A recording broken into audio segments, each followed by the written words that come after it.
Bem, vamos continuar, né? Já vos dei bom dia no Supremo Bem e estou tentando agora vocês entenderem o mundo onde vivemos. Um mundo cheio de mitos para relatar fatos que são indescritíveis na linguagem normal. Como eu dei a entender a vocês, eu estou na Gênesis tentando mostrar a vocês, de alguma forma, o reino onde nós vivemos. É interessante vocês entenderem que por volta do ano 300 a.C., os judeus da Samária se separaram da comunidade de Jerusalém. Já os 5 livros que abrem a nossa Bíblia, Gênesis, Êxodo, Levítico, Números e Deuteronômio, formavam uma entidade especial.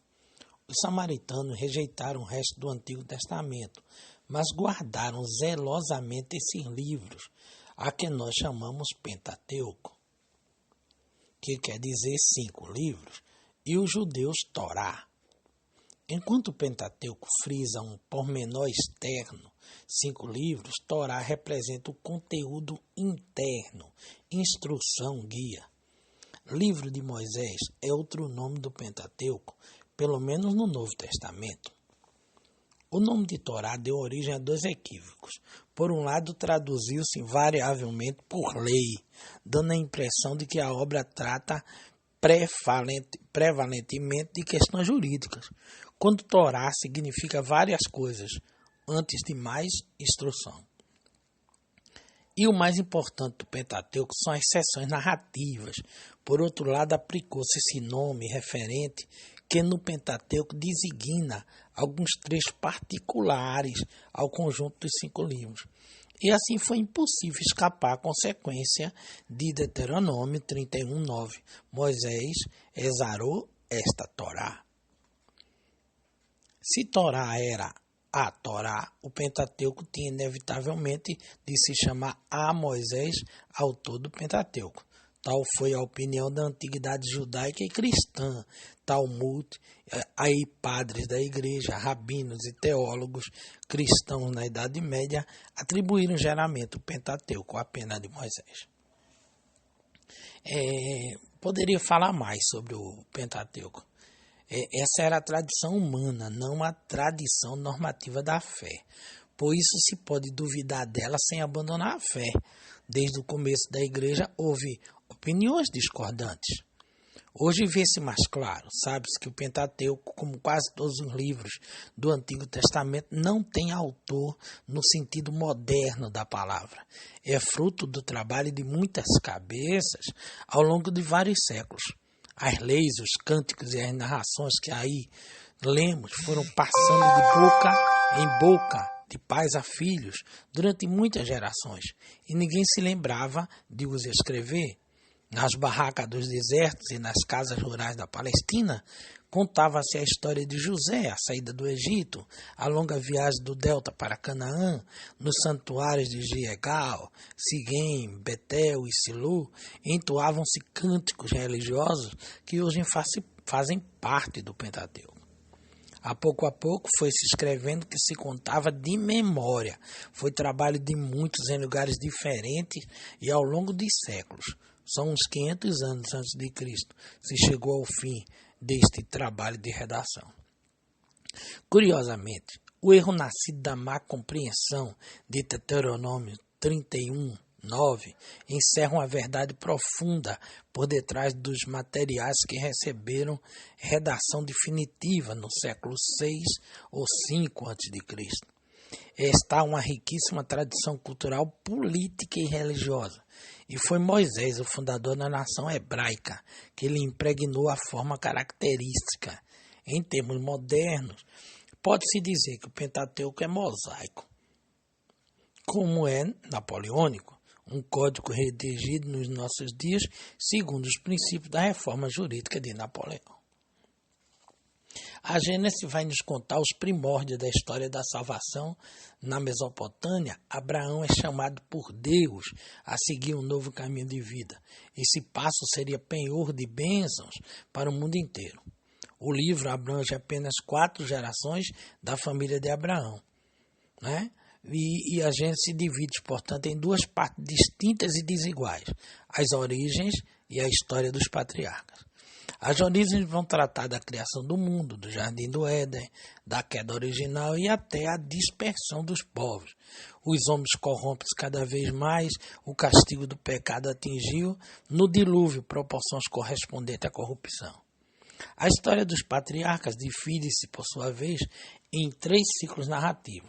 Abraão, no âmbito geográfico, mas Abraão, Isaque e Jacó, e José.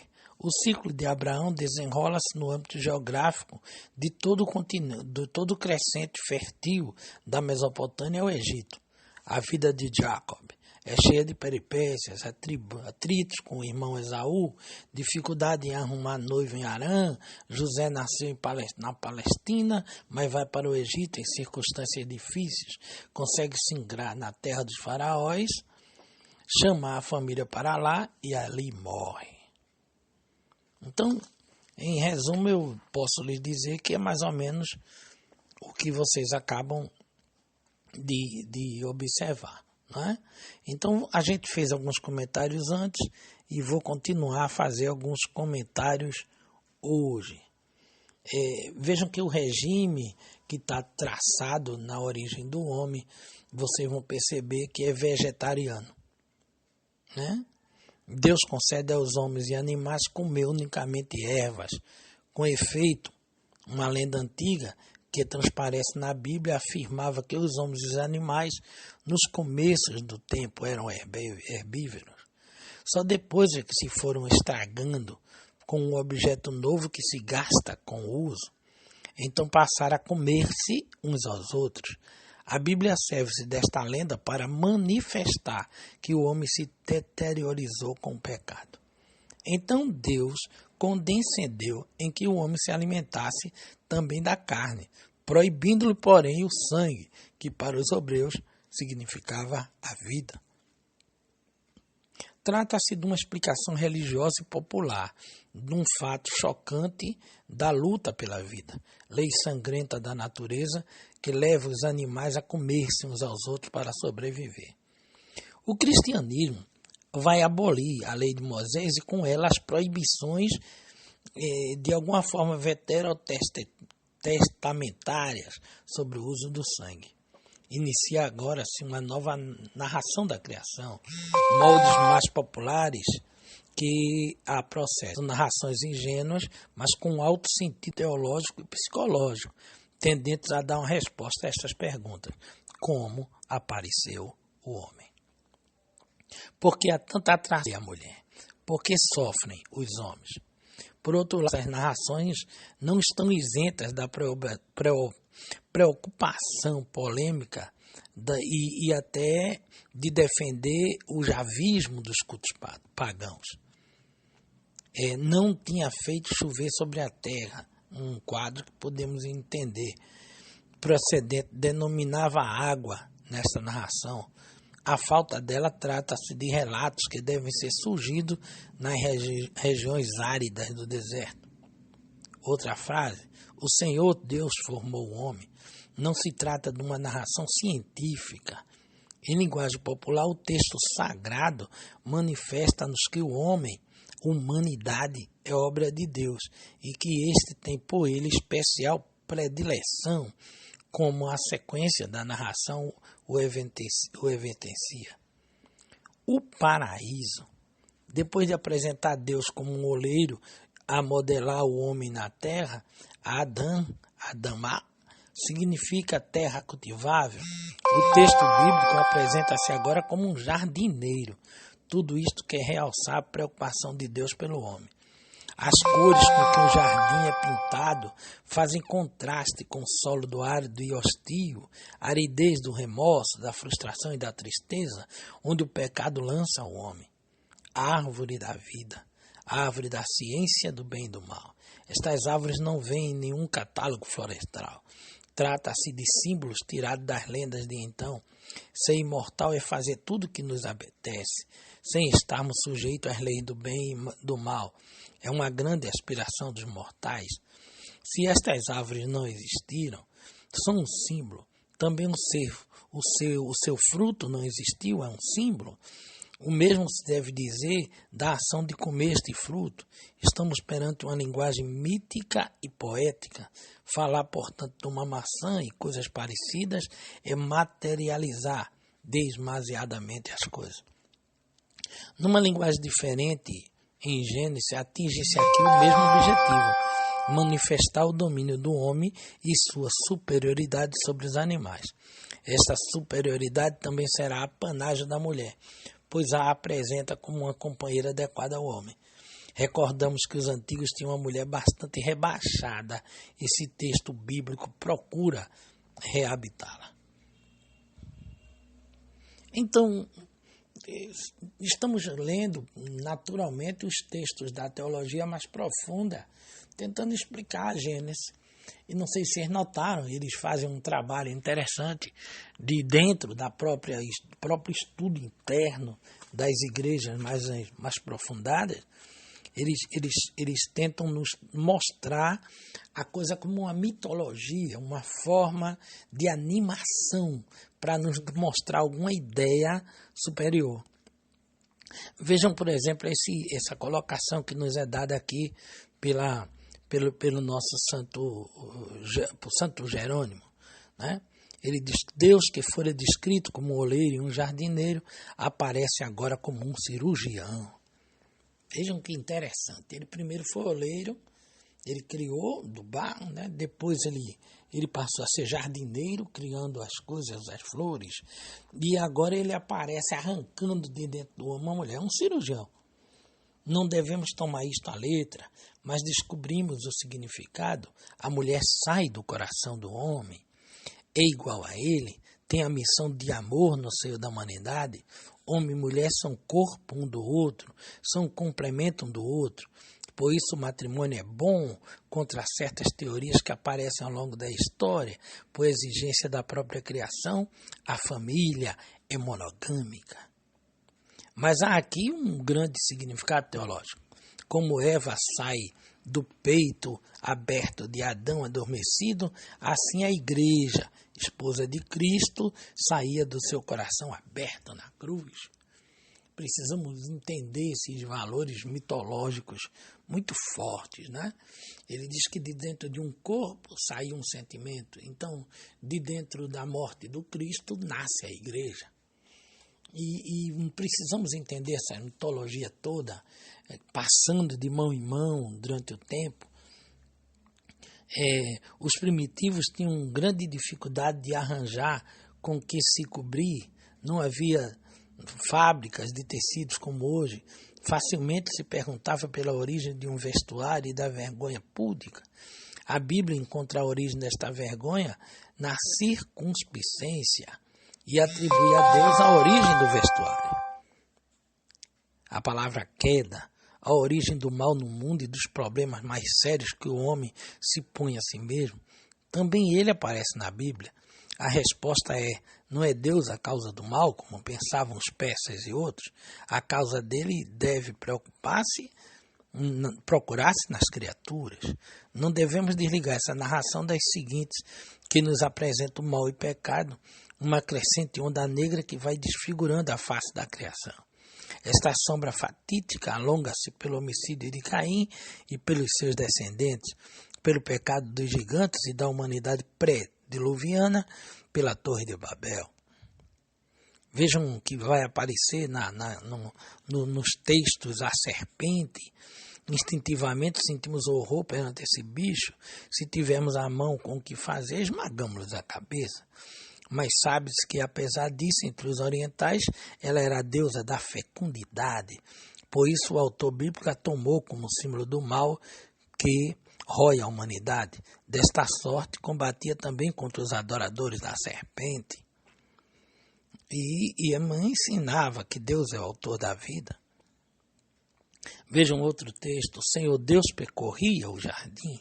Numa linguagem romanceada de grande vigor psicológico, Deus é apresentado como um amigo do homem, que sem saber ainda de nada percorre o jardim. Esta ignorância divina é assim um artifício literário para introduzir o diálogo que se segue, idêntico processo literário, levará a pôr a serpente a falar. Apesar de lendas populares, é evidente que os animais nunca falaram a língua dos homens. Adão e Eva percebem também o jogo de empurra, lançando as culpas para as costas um dos outros. O castigo da serpente, da mulher e do homem, este castigo não é mais do que a descrição da serpente, da mulher e do homem, como os encontramos hoje. Não esqueçamos que o autor sagrado, na mentalidade e nos condicionalismos do seu tempo, esforça-se sobre a inspiração divina para dar uma resposta à origem das dores do parto, do sofrimento no trabalho, da morte, uma resposta aos problemas do mal, em resumo. Este não vem de Deus, vem das criaturas, tal é a mensagem bíblica. Cristo ensinará que tudo que nos acontece de desagradável e doloroso não é necessariamente um castigo, nem sempre tem por causa um pecado contra o que os judeus pensavam. Mas se aceitarmos generosamente o sofrimento que nos é ofertado, Deus o faz integrar nos seus planos de salvação e misericórdia. Paulo vai se basear neste capítulo 3 da Gênesis para formular sua doutrina de que todos necessitam de salvação porque todos pecaram. Comerás terra, outra frase. Erradamente os hebreus pensavam que as serpentes se alimentavam da terra ao descrever a serpente como se o seu estado atual fosse fruto de um castigo. Apresenta-se e alimenta-se de pó, no entanto as serpentes são animais carnívoros. Amanhã eu posso continuar esse mundo de texto que está na minha mão aqui, sobre Gênesis, discussões de vários lugares e de várias partes, tentando entender esse emaranhado que é o início bíblico, para descrever apenas duas coisas que nos é importante. Duas coisas. Deus deu vida à vida. E se Deus deu vida à vida, Deus é vida. E depois nos disse que quando nos sentimos em vida, tomamos gerência da nossa própria vida, porque comemos do nosso próprio trabalho, do nosso próprio suor, da nossa própria mente, e é daí que, por certo, segundo eles, nasce o bem e o mal. Bem, tudo está dito por hoje, espero não ter complicado muito, porque a primeira ideia que eu quero passar para vocês é como é confuso para nós entendermos a criação, mas ela é possível sim. Quando estudarmos Cabala com mais clareza, vamos entender que Keter, a voz, se emana de 1000 formas até chegar à forma humana, onde o humano tem o poder de criar, e criar como um Deus cria, criar com o pensamento, com as energias, com as omissões e também com as participações diretas. Nós somos seres criativos e somos responsáveis pelo que criamos. Em resumo, eu acho que Gênesis diz isso, em cima de toda essa mitologia. Amanhã eu tenho algumas coisas mais a falar, porque vamos entrar em Caim e Abel, vamos falar da inimizade entre a serpente e a mulher, vamos viajar um pouquinho dentro desses trabalhos, vamos ver a descendência de Caim, o desaparecimento de Enoque, né? E aí vamos devagarzinho, lendo, até chegar aos nossos dias. Eu preciso mostrar a vocês que Makut surge em cima de 1000 mitologias, 1000 formas de pensar e de agir. Bom, abraço para todos, beijos enormes. Estamos numa fase de construção de etapas da escola. Sem dúvida, não me envergonho de pedir ajuda, preciso da ajuda. Se eu não tiver essa ajuda, dificilmente eu poderei terminar trabalhos importantes. Estamos já com o Estatuto da Escola legalizado, precisa ser reconhecido como atividade de serviço público, de ajuda às pessoas de alguma forma, e vou precisar da ajuda de alguns de vocês. E também criar dentro da escola um trabalho de aprofundamento para que possamos atingir as pessoas através de uma rádio e possamos transmitir para todos essa tentativa que nós faremos de unir todas as os pensamentos religiosos, as crenças e as culturas, sem mudar a crença ou cultura de ninguém, mas demonstrando realmente que dentro de cada coisa, de cada fonte religiosa, existe um único Deus, uma única fonte e um único amor. Bom, isso é filosofia espiritualista, que não é igreja, não é centro, não pretende ser nenhum grupo particular, mas pretende sim levar a todos os grupos o entendimento de que a verdade está em todas as partes e precisamos unir-se para que ela possa transbordar diante dos nossos cálices. Que Deus nos abençoe e nos dê muita inspiração.